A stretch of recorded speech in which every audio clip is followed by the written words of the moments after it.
السلام عليكم ورحمة الله وبركاته. ازيكم يا حبايبي يا حلوين؟ عاملين ايه؟ يا رب تكونوا بألف خير. فيديو النهاردة هنعمل مع بعض روتين تنظيف المطبخ الرخامي المفتوح. اكيد انتوا كلكم فاهمين يعني ايه المفتوح، اللي هو الرخامي المفتوح اللي هو مش متقفل الوميتال ولا ازاز زي ما انتوا شايفين كده المطبخ قدامكم. المطبخ اللي زي كده المفروض لازم كل فترة كل اللي فيه ينزل ويتغسل ويتنضف عشان تراكم التراب والدهون والكلام ده. زي ما انتوا شايفين ان انتوا شفتوه في الارض في الاول ده، الناحية التانية كنا نزلنا اللي فيه وغسلناه. دي كانت الكوبايات وطقم الميلامين. لسه طقم الصيني اللي عدى اللي انتوا شفتوه ده هينزل طبعا ويتغسل كله. طقم الجرانيت ده كله برضه هينزل ويتغسل. الشفاط هينزل وهيتغسل هو والشباك خلعناه طبعا وغسلناه. الشفاط ما غسلتوش لان ما لقيتش عندي باور اللي هو مذيب الدهون، ما لقيتش عندي فما غسلتوش. قلت هبقى اغسله في يوم لوحده. زي ما انتوا شايفين الرفوف دي كلها كانت نزلت اللي فيها اتغسل، ولسه الرفوف نفسها ما اتغسلتش اللي هما كانوا محطوطين على الارض قدامكم. تمام، اللي هما الكوبايات وطقم الميلامين. زي ما انتوا شايفين كده هنا بقية الكوبايات كنا بنغسلها زي ما انتوا شايفين. هنا اختي اللي بتغسل، فانا كنت بصور شوية شوية وشوية، وكنت بساعدها طبعا برضو. اللي هي صورتني وانا بغسل الشباك، وانا اللي رصيت بعد كل اللي نزل، انا اللي رصيته تاني كله. فكنت بعمل المطبخ انا وهي. زي ما انتوا شايفين دي المواعين بتاعت مامتي، ده مطبخ مامتي. المواعين بتاعت مامتي كلها دي برضو كلها تنزل وتتغسل. المطبخ غسلناه طبعا قطعة قطعة زي ما انتوا شايفين. هتشوفوا دلوقتي كل حاجة قدامكم. اللي مطبخها كده لازم المطبخ يتغسل كله كل فترة، يعني مثلا كل شهر مثلا. لا مش كل شهر عشان ما يبقاش تعب عليكي. كل شهرين او كل 3 شهور بالكتير قوي المطبخ كلته لازم ينزل ويتغسل كله، والرفوف والحيطان والمواعين. وزي ما انتوا شايفين كده طبعا مامتي ما عندهاش نيش، فطقم الصيني حطاه في المطبخ زي ما انتوا شفتوا كده. فطبعا برضو لازم كله هينزل وهيتغسل برضو قطعة قطعة زي ما هتشوفوا. هنا كانت الصفايات بتاعت المعالق ديت. كانت لما بتنزل ميه ما بترسب ميه بترسب وساخة تحت في القاع زي ما انتوا شايفين. دي ما كانتش اتغسلت لسه. هنا شايفين زي ما في حاجات كانت عاملة صدى تحت فنضفناها نوعا ما يعني. هنا لسه دول ما اتغسلوش، دول اتغسلوا وبكفيهم كده اللي هما يصفوا ميته.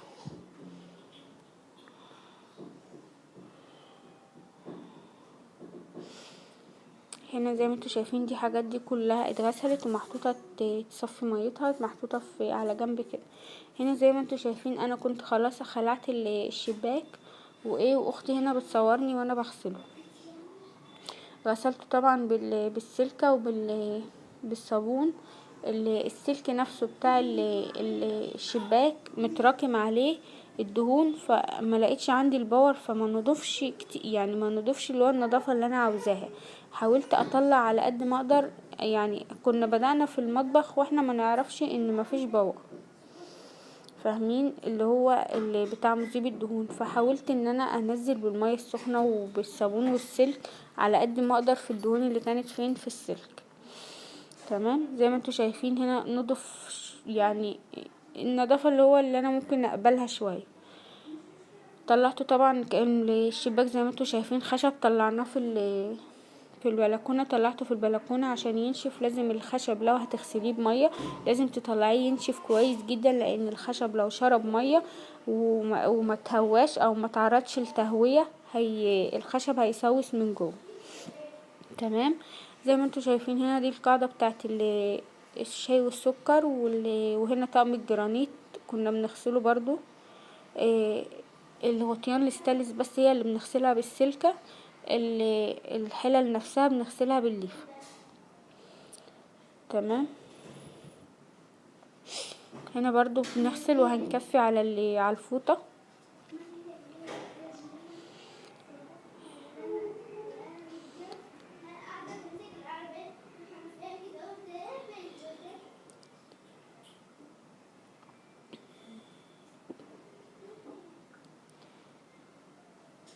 اللي مطبخها زي مطبخنا كده مثلا ومش بتقدر ان هي يعني تنضفه كله مرة واحدة، ممكن تعمل عين يعني كل عين في اليوم مثلا.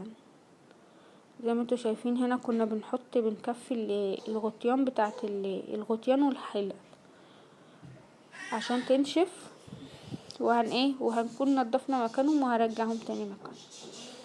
هنا كنا خلاص خلعنا الشباك، انا وريتهولكوا طبعا. الشفاط بقى هو اللي انا ما عملتوش، اتضايقت يومها ان انا ما لقيتش بس كنت خلعت الشباك، فقلت لازم بقى انضف الشباك طالما خلعته. لكن الشفاط سيبته لحد ما اجيب المسحوق اللي هو اللي هنضفه بيه. شايفين التراب على الحاجة ازاي؟ تراب ودهون يعني، على فكرة مش تراب بس. ان شاء الله يعني ربنا يسهل، ومامتي ان شاء الله يعني وهتقفل المطبخ كله. فزي ما بقول لكم اللي مطبخها زي مطبخنا كده ومش بتقدر تعمله كله مرة واحدة، ممكن تعمل رف واحد في اليوم مثلا، وهي بتتسلى كده وهي بتعمل الاكل مثلا، واقفة بتعمل الاكل واقفة بتعمل حاجة تتسلى مثلا، تعمل رف واحد في اليوم مثلا، رفين في اليوم، مش هتحس بيه خالص ولا هياخد معاها اي وقت ولا هتتعب فيه ولا اي حاجة من دي، وهيخلص معاها بسرعة. لكن هنا اليوم ده كنا مثلا فاضيين انا واختي، فيلا نعمل مطبخ يلا نعمل مطبخ، نضف المطبخ يلا عشان اصور والكلام.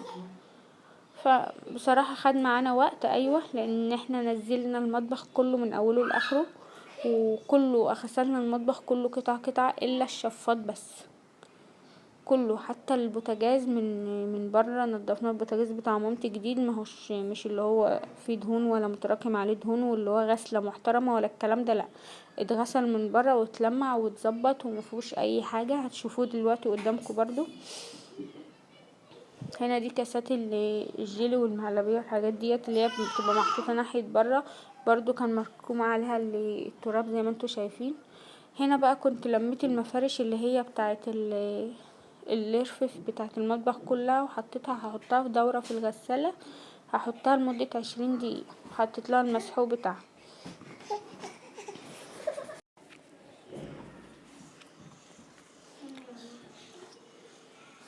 هنا كنت خلاص بشغل الغسالة زي ما انتوا شايفين على دورة شطف وعصر.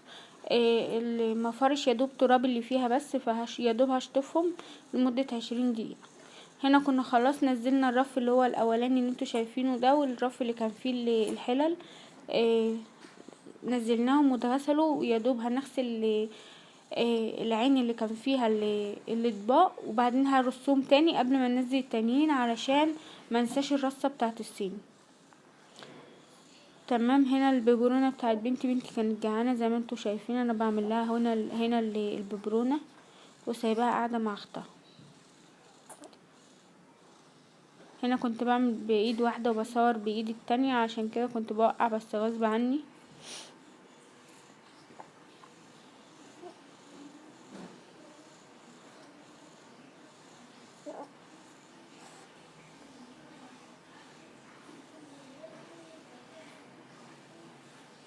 هنا بفضل اقلبها شوية لحد ما اللبن ينزل في المية ويدوب كله مع بعض، وبعد كده بربطها وارجها كويس.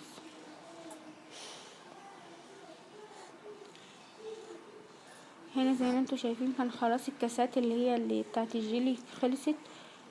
كنا هنا بنضف تقريبا مكانها، او مش فاكرة كنت بنضف مكان ايه.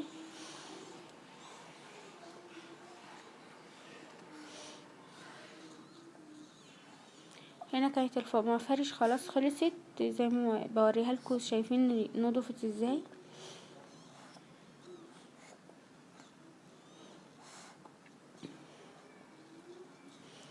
هنا كانت اختي خلاص بتمسح المطبخ من فوق، وبتلمع اللي هي العين اللي هحط فيها الاطباق اللي اتغسلت. لسه اللي فوق ده كله منزلش ولا تنضف مكانه، بس زي ما قلتلكوا بنضف عين عين علشان منساش الرصة بتاعت الطقم الصيني. هنا زي ما انتوا شايفين المطبخ كله اتغسل واتمسح حتة حتة. اللي مطبخها رخام مفتوح زي مطبخنا كده لازم كل فترة تعمله كده، لان لو الدهون اتراكمت عليه فترة طويلة، يعني فترة طويلة ما عملتهوش، صعب جدا تعمليه، ولو عملتيه مش هينضف معاكي. زي ما انتوا شايفين هنا كان اول رف برصه، اللي هو الرف اللي اول رف في الصيني كان خلص، ورصيته عشان منساش الرصة بتاعت الصيني كله.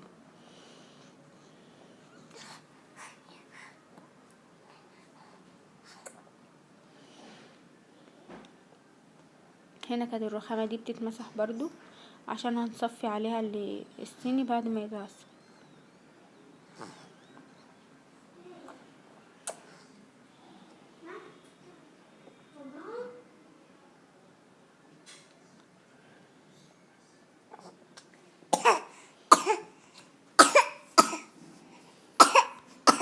زي ما انتوا شايفين الرخام والحيطان كلها بالسلكة والصابون.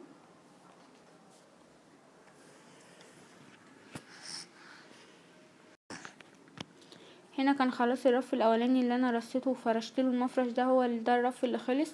بعد كده هندخل بقى على رف اللي فوق، وبعد كده اللي جنبه، وبعد كده الحلل كانت خلصت هرصها دلوقتي وهتشوفوه. هنا البلاستيك بيتغسل، كنا خلاص خلصنا الرف اللي فوق خالص. البلاستيك بقى هنا بيتغسل زي ما انتوا شايفين، مكفينه برضو على البوتاجاز، فرشين فوطة ومكفينه على البوتاجاز عشان يصفي ميته.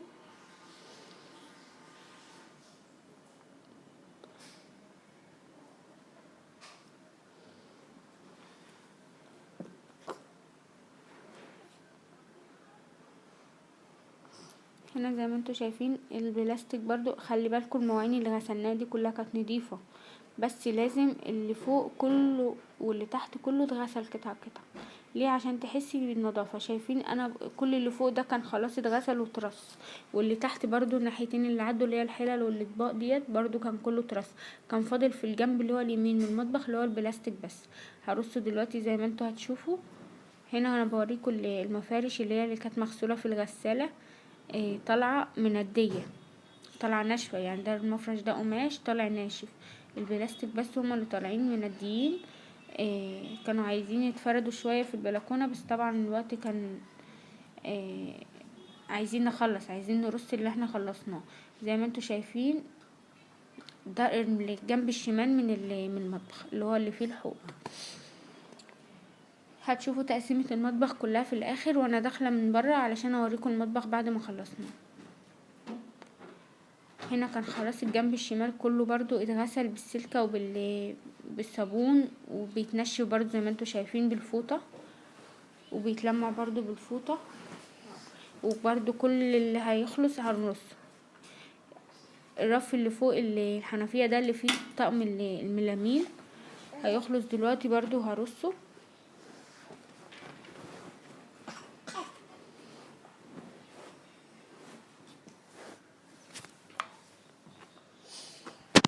زي ما انتوا شايفين بنغسل بالسلكة ونلمع بالفوطة على طول، نغسل بالسلكة ونلمع بالفوطة على طول. هنا اختي كانت اللي تخلصه، انا بعدها ارص وراها. زي ما انتوا شايفين ده كان خلاص المطبخ بعد ما خلصناه وبعد ما لمعناه وبعد ما سيقنا المطبخ وفرشنا وكل حاجة، يعني كل حاجة تتخيلوها في المطبخ عملناها. حتى التلاجة اتلمعت من برا واتغسلت من برا. ادي طقم الصيني نفس الرصة اللي انا كنت رصاها في الاول بعد ما خلصنا ولمعنا المطبخ، رصيته زي ما كان، رصيته عين عشان ما انساش الرصة. لو انتي مطبخك زينا اعملي كده عشان ما تنسيش انتي كنتي رصاه ازاي ويتلخبط وترصيه رصة مش عاجباكي. هنا خلاص الحاجة الوحيدة اللي قلتلكوا طبعا هو الشفاط ما غسلتوش. شايفين الشباك بيلمع ازاي بعد ما حطيته في البلكونة ونشف. شايفين السلك نضف نوعا ما، يعني هيتعاد عليه تاني ان شاء الله بعد ما اجيب الباور ان شاء الله في الغسلة الجاية. زي ما انتوا شايفين البوتاجاز اتلمع من بره ونضف وما فيهوش، يعني الحمد لله، يعني المطبخ ما فيهوش اي غلطة. التموين هنا اترص، كانت ماما لسه جايبه التموين مرصته، والمفارش كلها اتغسلت. هنا الطقم الميلامين نفس الرصة الاولانية طبعا برصته نفس الرصة التانية. زي ما انتوا شايفين هنا الكوبايات كل طقم لوحده. هنا الفوق كوبايات العصير اللي على اليمين ده الطويل واللي على الشمال برضو الطويل، اللي في النص الكوبايات الصغيرة بتاعتهم بكوبايات الشاي بتاعتهم. هنا الكوبايات كل طقم الكوبايات لوحده. والمجات على جنب لوحدها. هنا اللي رف المنظفات، هنا اللي فوق ده اللبن بتاع بنتي، هنا رف المنظفات، الفيبا بتاع المواعين وصابون الغسالات، اللي ورا ده المعطر، الكلور بتاع الالوان.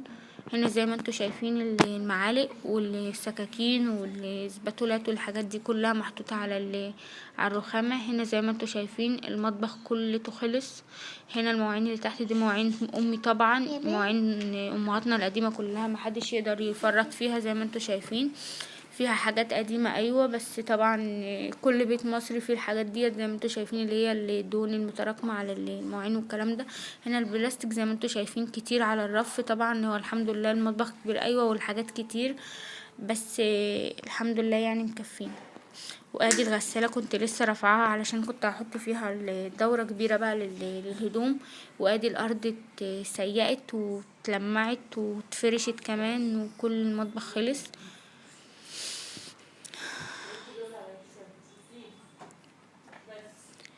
هنا كنت خلاص بقى بجيب المعطر عشان ارش المطبخ وبس. هنا كنت خلاص تقريبا يعني شغلت الدورة بتاعة الغسالة.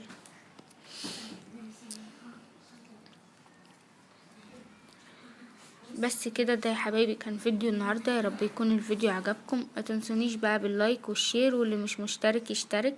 ما تنسوش تفعلوا الجرس عشان يوصلكم كل جديد من قناة وصفات واكلات نودي. يا رب يكون الفيديو عجبكم. ما تنسيش تفعلي الجرس وتدوسي لايك. بس كده يا حبايبي، ودمتم في رعاية الله، مع السلامة.